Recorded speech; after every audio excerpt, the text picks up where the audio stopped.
about this. This is going to be about decentralized finance. Now, this is something I think a lot of people don't really know about, but that has like almost limitless applications. So we've got two people from some very exciting firms in the space.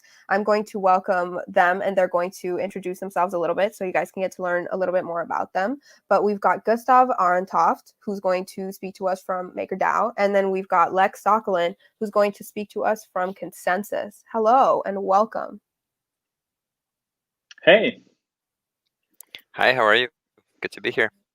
Hello, thank you so much for being here. So I think we'll start with Gustav, if you could just talk a little bit about where you work, what MakerDAO does, and what your role is. That would be great. Sure. Thanks a lot, Serena. Yeah, so my name is Gustav. I am Danish. I work for MakerDAO, which is currently the project, the decentralized finance project with the most assets in the protocol. So we're kind of the market leaders in what's being known as like the DeFi space. My role specifically, I manage the European business development for Maker. I also do a lot of our projects in Africa, and last year I also did most of our projects in Asia. So I really work on the partnership front, which is where I see a lot of projects coming in and wanting to interact and integrate with the system. I kind of like have a pretty good holistic view of the entire like ecosystem. A lot of the Ethereum finance applications, DAIs is by far the most used stablecoins in these applications. So it kind of like it's like a nice way of like having like the funnel of everything that comes into DeFi via Maker. Maker is a protocol. It's really like a baseline, like a standard for what we think is needed to provide the necessary infrastructure in the DeFi space. So the way that you can really view Maker is kind of like this stability protocol that kind of like sits right above Ethereum and enables stability in the Ethereum finance applications in a decentralized and trustless manner. How it's being backed is something we can get into a little bit later, I think, but it's really being able to provide the necessary infrastructure for these applications to live in Ethereum. Great. Thank you, Gustav. And Lex, if you wouldn't mind just talking a little bit about yourself, what you do at ConsenSys, and what ConsenSys does as well. Sure, of course. Thanks so much for having me. My background it actually spans from Wall Street, early at Lehman Brothers, just in time for it to collapse. Then in fintech entrepreneurship for about 10 years. I built a digital wealth management company, a robo-advisor in the United States, and then moved to London about 3 years ago, and then joined ConsenSys, where today I wear two hats. The first hat is I'm the chief marketing officer there to tell the ConsenSys story, and then second is I head up I'm a co-head of a business called ConsenSys Codify. Codify standing for commerce and decentralized finance, which focuses on providing tools around protocols like the one Gustav described, and trying to make it understandable and accessible, and creating bridges for traditional financial services companies to bring assets into the digital asset and the decentralized finance world. Okay, great. So that's really exciting. It seems like from what I've seen from your online presences, the both of you do a lot of work to do with, awareness, with explaining a little bit about the ecosystem and the world to people who might know less about it, or explaining exactly what role your companies play in that in general. So for some of the people who might be coming into this a little bit blind maybe, or a little bit confused now because there's been some talk about decentralized finance, but they're not too sure exactly what it is, how would you explain it? And maybe what are some examples of applications that would really get through to the layman or to the student who knows they're interested in technology but isn't exactly sure what decentralized finance is or how that might connect to them? Sure. Maybe should I yes, go first please. again? Sorry. Okay, perfect. No worries. Yeah. So decentralized finance is really about being able to provide financial services without having a centralized counterparty. So, for example, in the Maker protocol, you could say that like the counterparty is the network of the protocol. So it kind of like takes, we often say that we have built something where we have taken like the inherent values of what Bitcoin set out to be, so it's this like decentralized peer-to-peer network, a way to, store and transfer value across the globe. And then we have added stability to it. because we believe that for everyday people, they cannot deal with the volatility of the crypto assets in general. It takes a special kind of person to put all their money and savings into assets that easily can go up or down 30 to 60% in a day. So decentralized finance, I feel, for me, is really where we take like the application of like the store of value as well as the financial services on the blockchain. We put it into a format that actually is usable for people. I think for us, like some of the most important parts, and also where our markets are the most interesting, is in developing economies. I before I joined Maker, I've been with Maker for close to 2 years now. But before I joined that, I worked and lived in Buenos Aires in Argentina, where I experienced firsthand how my salary in 10 months dropped 60% because of the local inflation, and that was how I really got into crypto. And back then, there wasn't really any of these trustless stablecoins to work around with. So for me, like my personal goal, and it fortunately also aligns quite well with the missions of Maker, is that we really want there to be an alternative, right? You should not be dependent on your local financial infrastructure, on you being able to have a positive life on the finances, right? So that's really like where we come from. We really want to create these like unbiased systems where it doesn't matter where you're from. In traditional finance, we often see biases against things such as race, religion, current location, and origin. And these are the things that we really want to completely remove, right? We don't believe that just because you're from Denmark or the US or Argentina, you should have different financial opportunities. So we really want to create these like unbiased systems. So there's like equal access to the same services and equal opportunity. Yeah, great. I feel like that was very thorough. So I'm not sure how much space Lex is going to have to jump in there. But I mean, if you have anything to add or anything you'd like to pick up off on that, I would love that, as well as having also, because I know ConsenSys is working with this a lot, if you'd like to introduce us also to the idea of Web 3.0. This almost third generation of web, and what that means, in relation to the previous generations, and what that's going to mean for us moving forwards in terms of applications as well. Sure. And that was indeed a very inspirational framing for DeFi. I sometimes go back to just like the simplest description of what finance is, because it can get very abstract for people who are not always living in it. And so finance is exactly like any other product. There's nothing crazy or special about it. It does some fancy things, but imagine you're going into a restaurant. When you used to go into a restaurant, I haven't updated my analogies for pandemics. When you go into a restaurant, there's somebody who actually cooks the meal, like they make the thing. Or if you're going and you're buying something from a store, like there's a factory in which the thing is made. And so there's a product. And in finance, that's a financial product. And there are a bunch of people that make financial products. They make bank accounts, they make investment accounts or investment funds. They underwrite loans, they underwrite insurance policies.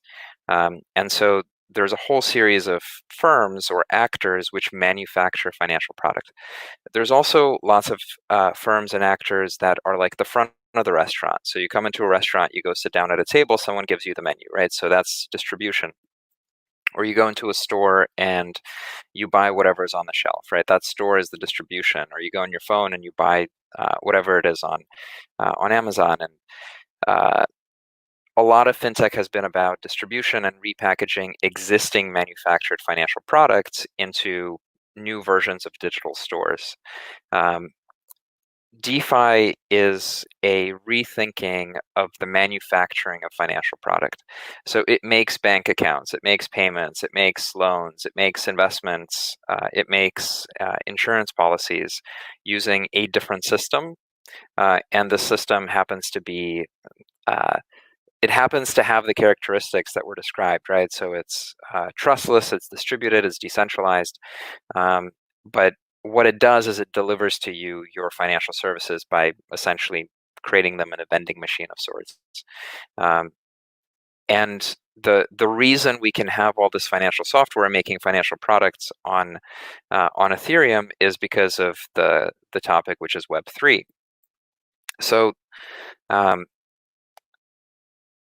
the network matters, and what the internet was able to do was digitize information. But digitizing information works for media. It doesn't necessarily work for true digital assets. So for example, if I have a physical euro and I give it to you as a financial asset, like I don't have it anymore, but you do. And the fact that in the physical world, the physical object has scarcity and then there's property rights associated with it, that's just sort of normal human behavior. If you were to digitize that in an electronic way and put it on a bank ledger or in a spreadsheet, it wouldn't mean very much. Like you have all these systems that have to create the illusion that there's some economic activity. Whereas if you are creating assets that are native to Web3 or to blockchains or to Ethereum in particular, these assets have the property of scarcity the same way in the physical world the bill has the property of scarcity. So if on Ethereum or on on the Bitcoin blockchain I send you Bitcoin, I don't have it anymore and you do, and that's backed by the property rights and the mining activity that's actually happening on the network. In Ethereum you happen to be able to write software on it, and so Web3 is all software that is able to take advantage of this property, of embedded property rights, of financial infrastructure, of value transfer and settlement that's baked into the network itself. So unlike the web, which is fantastic for information exchange, Web3 is there to create digital economies and digital financial infrastructure, which can have digitally native assets move around and be used and create new economies. Great. Okay, so it seems like the thing that Ethereum is adding here is the scarcity that our economies and financial systems would run upon in the real world, but that isn't really possible in the traditional web, which would be web 1.0 and 2.0, I'd be assuming. Okay. And Gustav, just kind of running with that, would you agree? Because I know there's so much talk specifically about Ethereum, and maybe some people haven't heard of that word as much as they've heard of the word, for instance, Bitcoin. So people might be wondering, what's going on here with Ethereum? What makes it different? Why is that the platform? And we just heard, the network matters. So is it because, like Lex just said, you're able to write software for it? Is that what makes it unique? Is that why it's the platform to use for DeFi in general and for these kinds of applications? So I mean, I definitely agree with a lot of the things that Lex said, and I think what it really comes back to is that it's not necessarily Ethereum in itself, but it is the opportunities that Ethereum provides, right? So to this day, like Ethereum is not unique in the sense that there are other blockchains that can do similar things, right? But what really was the big breakthrough of Ethereum back then was that Ethereum really introduced smart contracts.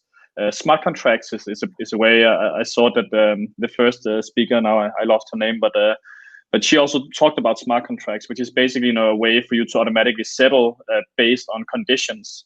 So with Bitcoin, you really introduced just the settlement process. So you had global transfers all of a sudden, and you could send money. I could send money to Lex, I could send money to you, Serena, and it will be on the blockchain. However, let's say that Serena, you and I, we were supposed to get a reward depending on a trade I did with Lex. This would be pretty complicated in Bitcoin because you didn't really have a trustless way of doing it, right? However, with Ethereum, we could write a smart contract that would be able to do the settlement for us in a trustless way. All the three parties could go in and review the code in the contract beforehand, and then it would basically be like if A and B happens, C happens. And in that way, then you all of a sudden you had these ways of doing automated executions of transfers or settlements, right? And that was really a concept that Ethereum came in and introduced. They were the first ones around with this capability. However, for example, MakerDAO as a project was actually idealized and conceptualized pre Ethereum launch. So you could say that back then there wasn't really a lot of alternatives for us to pick Ethereum now, right? But like today, even to this day, even if they had this first mover advantage where a lot of the projects just simply went with Ethereum because that was like the best, that was available at that time. Ethereum has really managed to, get like a lot of scale behind it. Is by far the blockchain with the most activity, the most economic activity, even, contrary to what some people say on Twitter. So right now it's really like the most developed ecosystem. And you can see, they have, for example, have ConsenSys, which is, a consulting company who also does a tons of other things that, just focuses primarily on Ethereum. And just like Ethereum is just the place with like the most infrastructure built out. There's some other, downsides to it being used so much, which is, for example, that it's a little bit expensive to do transactions at the moment. But in general, it's just by far the most developed blockchain. And I think for a lot of these projects where we see, for example, DeFi, where you need a network as the counterparty, right? You need a network to go and interact with the system. If not, it's not going to work. Then you're going to go with the best and the biggest bet, right? So, for example, we have seen projects that imitate Maker's technology, but on other blockchains. But there has really been no remarkable success behind any of them, just because there's not enough activity on the network to really substantiate them being there, I think, in my opinion. Mm-hmm. Okay, so seems like a lot of the activity is happening on the Ethereum platform, and it makes sense that ConsenSys would be working primarily on there, right? Because I mean, correct me if I'm wrong, but the founder was a huge contributor to Ethereum originally, so that would be kind of his ball game, right? And I'm kind of curious, since there is so much activity going on this network in particular. And it seems to be moving very quickly. I mean, it's just been a few months, but DeFi is, I mean, I was checking DeFi Pulse recently and it's at nearly 1 billion, and it was only at like half that amount a few months ago, right? So it seems like there's a lot of growth happening. Would you say, Lex, I'll address this one to you. Would you say that the regulation is kind of keeping up here with the activity as it's growing? Or, the previous speaker was talking about regulation in the cryptocurrency space in general. And we're talking about how it's very quickly regulated. Do you think that's the case from what you're seeing on the work you do? And do you think it's moving too quickly, not quickly enough? How would you characterize the regulation in the space? That's a really difficult and partially dangerous question to Oh dear, I'm sorry for me about that. for me to speculate on. I would say the regulators differ very much by jurisdiction, and they have very distinct motivations. So in many mature economies, the approach to regulation is we have a framework that already exists for financial instruments. However, that applies to whatever it is that you do is how we're going to continue doing our decision making. And so it's the key word would be technology neutral approach, meaning I don't care if it's on a blockchain or not. You demonstrate custody, or if you don't demonstrate custody, you can't advise on assets, and so on and so forth. There are other jurisdictions which tend to be smaller and are trying to use crypto-friendly regulation in order to drive business activity locally to where they are.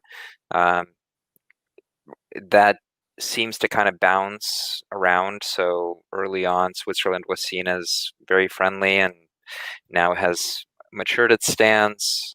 Japan and Korea have matured their stances. There's still a bunch of stuff going on in Malta, I'm sorry. And so it's kind of moves in terms of where the most advantageous place is. And then, of course, there is China and its national prerogative in setting up a controlled government blockchain at scale across multiple countries. So there's really a patchwork. It's hard to say, with one brush. That said, most regulators have gotten their hands wrapped around the core crypto assets, Bitcoin and Ethereum, and maybe the next 8. And they've created taxonomies and categorizations of what those mean. The second order question is, okay, what is it that you can do on networks? So they've gotten their hands around token offerings. Over the last 2-3 years, they've gotten to a conclusion around which tokens are equity, which tokens are not equity, which tokens have use, which tokens are have utility or not, and so on, generally speaking. And so token offerings have been done. I'd say stablecoins and central bank digital currencies are now being processed, and there are frameworks that are starting to emerge around those. Although I don't think that process is really finished and complete. And then for DeFi, we're really at the very, very beginning. There is a natural tension in how regulators understand financial instruments, and then how blockchain-based networks and DeFi in particular builds products, which just make it super confusing. So you'll hear the word non-custodial a lot in the DeFi space, and it's all about like building software, throwing it up on the network, and letting people again use it as the sort of distributed vending machine for financial product. And so the projects will make the claim that they're not providing financial advice, even if they're providing asset allocations and pie charts to clients, for example, because it's just software out in the wild beyond control, and people are using that without relying on some third party. I think regulators are going to that's going to come to a head. It's unclear how that's resolved. It took about 1.5 years for the ICO stuff to get resolved, and I think hopefully DeFi will find a much better path through that question. Okay. Sorry, I may have asked you a bit of a spicy question, not my intention. Okay. All right, then I may turn us to a slightly less spicy topic to move on then. Gustav, we just heard Lex bring up the idea of tokens, and that's another word that is super commonly heard in the space. And I'd love for you to just explain a little bit what that is, and then what some of the applications that you would see are, because it definitely seems like an interesting idea from what I've seen. Would be cool to hear you talk about it a little bit. I mean, I guess the question is basically, what is a token? Plain and simple. So, a lot less controversial, I think. Yeah. Than the last one. So let's just take like the standpoint in like Ethereum, right? So for example, you would have like, Bitcoin is like a coin, and like you would also often categorize, if you have like a blockchain that is only focused on like one asset, or you would, for example, like Bitcoin or Litecoin or these things that would often be categorized as a coin, or Ether, which is, also like the underlying fuel for the blockchain of Ethereum. But then you have something on Ethereum, which really has come out that, since you have these smart contracts that I mentioned before, then all of a sudden you also have the ability for them to create outputs, right? So the outputs in this case would be like a token representing something in like a system of smart contracts or in a single smart contract. So for example, in the Maker system, right, we have 2 different tokens. We have the DAI token, which is our decentralized stablecoin, and we also have the Maker token, which is our governance token. So basically, these are very, very different, assets, and they hold like wildly different properties. So, one of them is a governance token. So, a token that basically gives you a representation of a vote inside a decentralized system. So, if you have these tokens, then you have like the ability to go in and actually participate in a decentralized governance community and help them make decisions.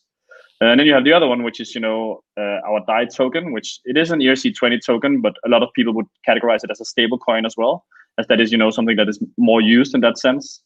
Of other like token types, it's really because you have these kind of like token standards on Ethereum. So for example, a lot of the tokens that get issued there are lying under, for example, the ERC20 standard, which is a standard for a generic asset. There's also something like the 721, ERC 721, which is not for generic assets, but for unique assets, such as, for example, let's say you have an artwork you want to put on the blockchain, or you have a house you want to put in the blockchain. That would often be put into these boxes of being, like uniquely identified assets, right? Out of the uniquely identified assets, there also springs off, which is where the most security tokens are. Security tokens is digital representations of financial securities, for example, living on the blockchain. These can also be generic, but we see a lot of them being issued under the 721, or even another standard, which is even higher. But it's basically now, like the tokens on the Ethereum network often live under these like categories of like some characteristics that they have, that they're, for example, generic, or that they're unique.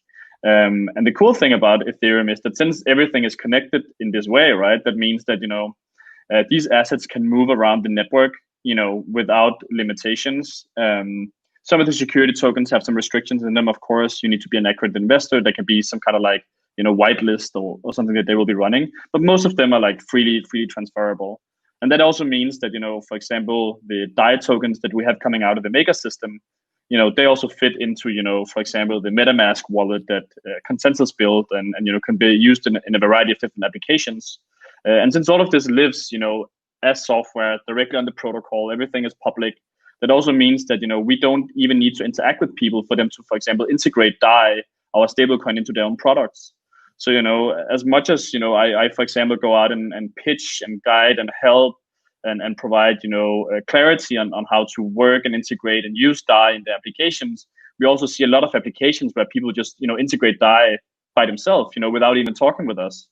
Especially some of the more established players in the space, I think that's one thing which is really, really cool. I just want to make like a quick reference to a project which is a great example of when you have these building blocks that's just available online that anyone can kind of like make their own applications. So there's a project called InstaDApp. We don't need to go into too much in details about what they're doing, but basically there was around like a year and a half ago, there was a hackathon in India, which is basically where people, they come and they sit for like throughout the weekend and they build some kind of like product, right? So these two guys, two brothers, Indian brothers, none of them have a college degree. They showed up this weekend and they basically built a product that allowed you to go from Compound, which is another popular DeFi application, or to Maker, whatever was cheapest. So you could basically just switch your assets between those two protocols. And these guys built this in a weekend, and afterwards they had a lot of good feedback. They won the hackathon, they got a grant, and they never had to ask anyone permission for how to build this or what they were doing, right? And they just managed to raise, I think it was around $2 million, actually, with ConsenSys being the lead investor in them, end of last year. And this was, just like a very good example of someone who they didn't even have any contact in the space, right? They just showed up at this event here, and then because everything is these, people often refer to them as like Lego blocks or building blocks, then they could just take bits and pieces of what they thought was fitting quite nicely together, and then they build a product out of it and manage to enter themselves in the space, right? And this is something we see a lot because everything is available. So there's a lot of these like front ends, basically websites or applications, mobile applications, where they draw a lot on the infrastructure, such as, for example, what we have built and what other projects in the space has built. And then all of a sudden you can start offering all of these services that other people and other projects have spent thousands of hours building, right? So I think that's one reason why we really see, the growth of, for example, DeFi and the Ethereum space really accelerating, because the more applications that gets built, the more opportunities there are out there and the more things you can put together, right, to make new products. And, I think the innovation we see right now, especially within financial products in Ethereum, is completely outstanding, right? I mean, it's really amazing, so many things that's getting built. Yeah, there's some really, it's really almost exciting to see so much growth in this area, especially when it's something that a lot of people don't even know is there, but all of a sudden there's so much growth. And before I move on, I'd love to ask Lex if you have any other exciting analogies for us in terms of how we can visualize what a token is. We'll even suspend our disbelief and pretend we're not in a pandemic, if it would help in any way. If there's anything you'd like to add about tokens. Yeah, so I'm probably going to get called out by somebody more technical than me. So my analogy is the token is what the hyperlink is to the web. So in the web, the token links information together and refers to something else and incorporates it. Whereas in Web3 networks and in in DeFi and I mean any crypto native system, the token is a reference either for it's not a it has context around it. It's not sort of meaningless. It's not abstract. It's not just you're pinging back and forth a bit of code. It refers often to things that are outside of the token. So the reason DAI is fantastic, there's a whole bunch of context around it being a crypto asset that is stable, therefore a stable coin. And the algorithms that make it pegged to the dollar incorporate the value and the stability and the knowledge of it that everybody has into that token, that they're comfortable and familiar with the dollar. Similarly, if you look at, for example, digital assets, which are equities or bonds or any other instrument that is a regulated instrument, but is riding on the blockchain rails, like the token itself has very little information about that security or that equity. It's primarily it's 1% reference to all the information that sits outside of it. And so I think in today's world, tokens are, again, these sort of shortcuts to much deeper context. But what we're seeing over time happen is that more and more functionality is getting added into the tokens themselves. And so the software that used to apply to a stock trade, or that used to apply to money in a payments processor, or to a loan in underwriting software, is getting built into the network itself, such as projects like Maker and Compound, and PyDAO and Set Protocol and Balancer, and so on and on and on, and the decentralized exchanges and so on. And so the software that used to be outside the security or the token or the financial instrument is getting built into the network and is now just part of that sort of the texture of the infrastructure on which the asset is getting moved around. And so I imagine within the next decade, we'll essentially see all the different functions that used to be external to these tokens being applied, being open to everybody, and being built internally to the rails that they travel on. Mm-hmm. Okay. Thank you. This one wasn't pandemic sensible, so this one was topical even now. Thank you. I know. I got through it. We appreciate that. I've got someone here with a question, and I'd love to hear your take of it, Gustav. Your take on it, Gustav, and then we can turn back to Lex and see what his thoughts are. But someone's here asking, would tokenizing assets generate asset bubbles, actually?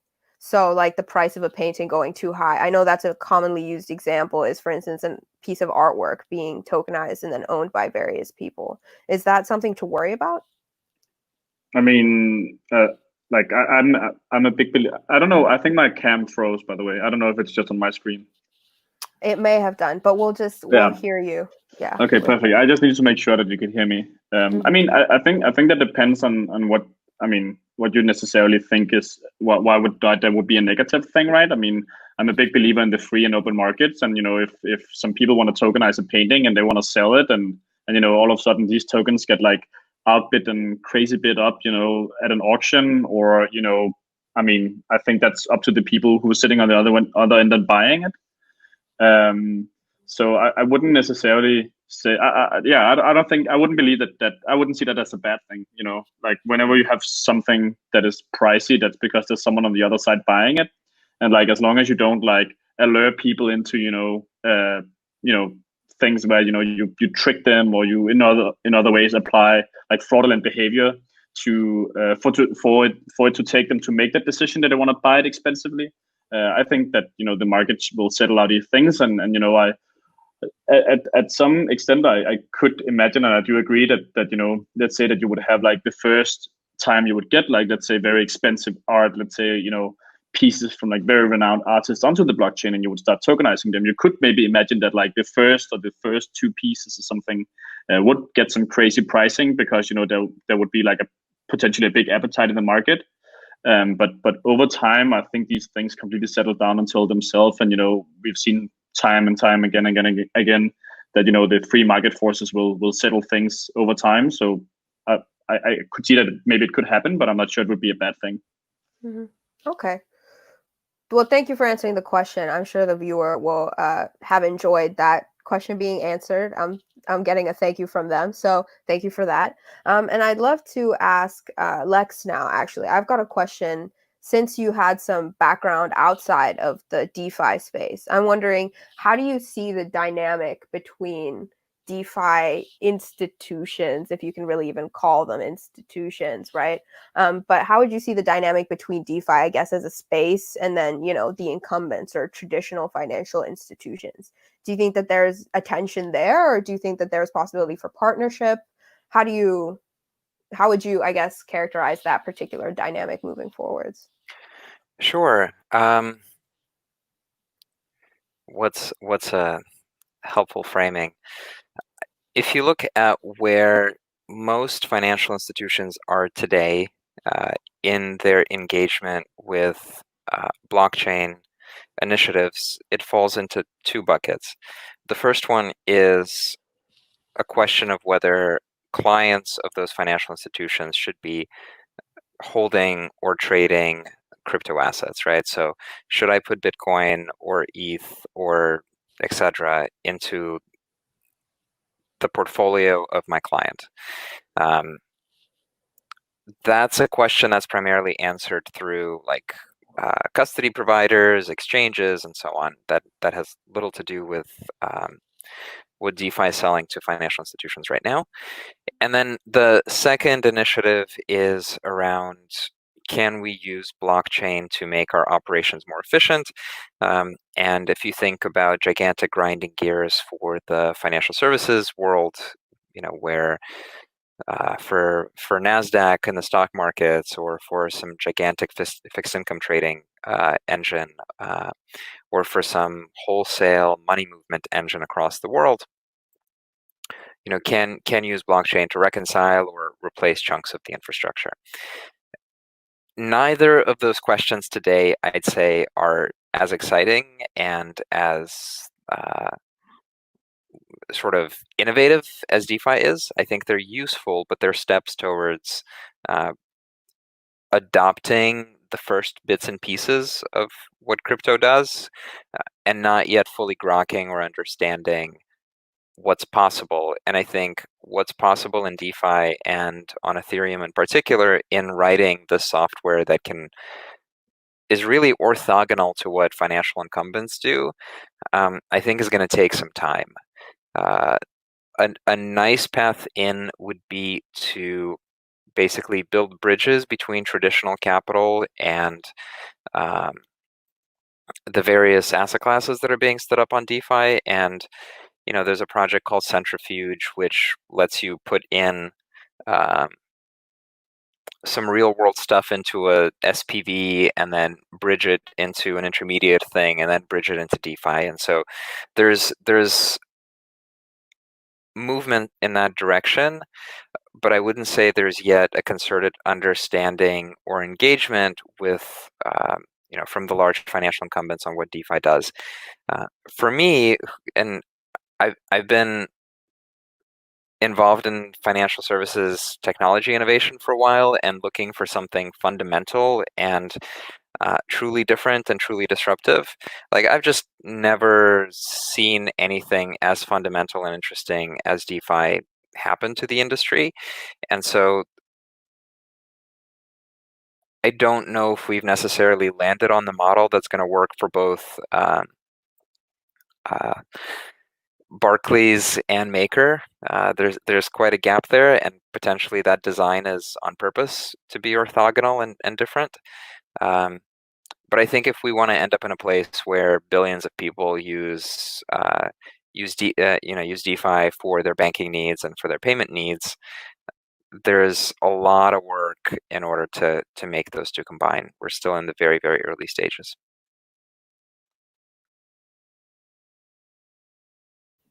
Well, thank you for that question. I personally was kind of curious to know about that, since a lot of people watching might be students, so they might be a lot more comfortable or have a lot more knowledge about the traditional institutions. They might be wondering, I guess, how DeFi fits into the picture.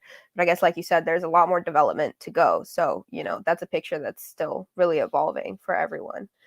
So I guess now, as we're rounding up nearly at 7:30, I guess I just ask you, some final questions. I'll start with Gustav, and I'm wondering, is you're in business development? What are you excited about, or what do you see as a challenge you have to overcome in your role moving forward? Something you just like to leave people with as something, to look out for. I mean, I'm of course excited about starting to travel again. No, I'm just joking, of course. I mean, I think some of the things that we have really seen.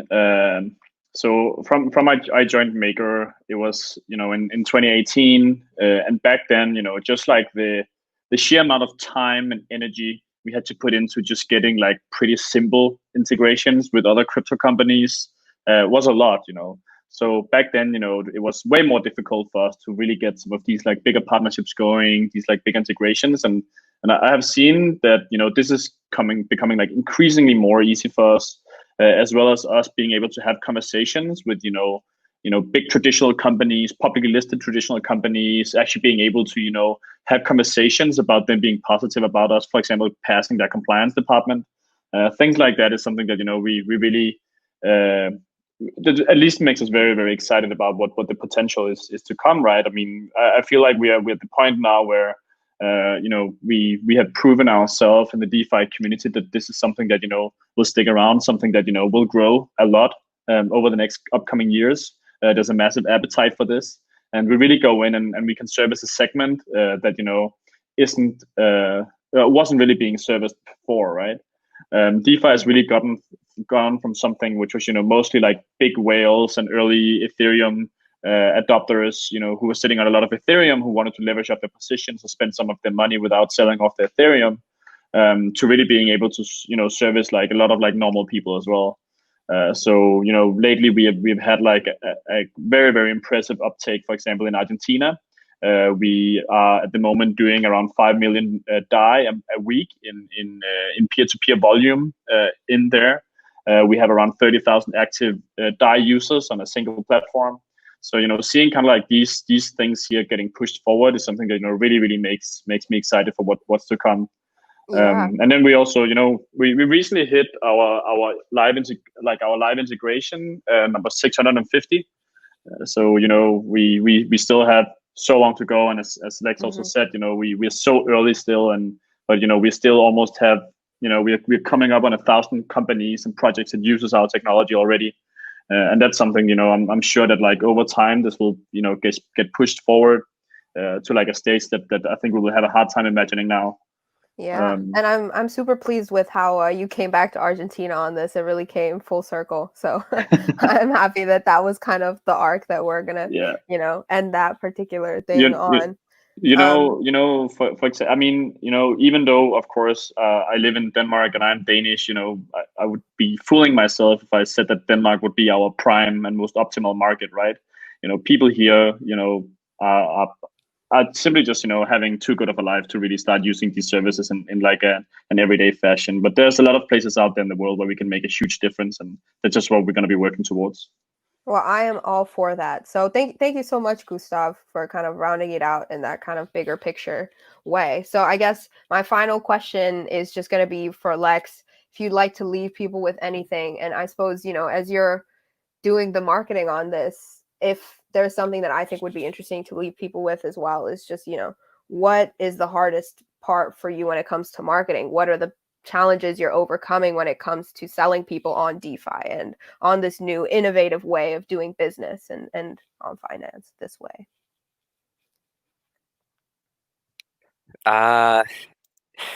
What's the hardest thing? Everything's super easy. It's nothing's hard. I don't know. I think for anyone with an entrepreneurial mindset, and I guess for the students watching this, right? Like you could choose different paths in life. You can choose the life that the water is taking you down a particular path, and it feels natural, and that's where everybody's going, and you kind of join, whether it's the recruiting funnel or anything that you think about, sort of what the accepted, prestigious, desired things are that everybody gets attracted to.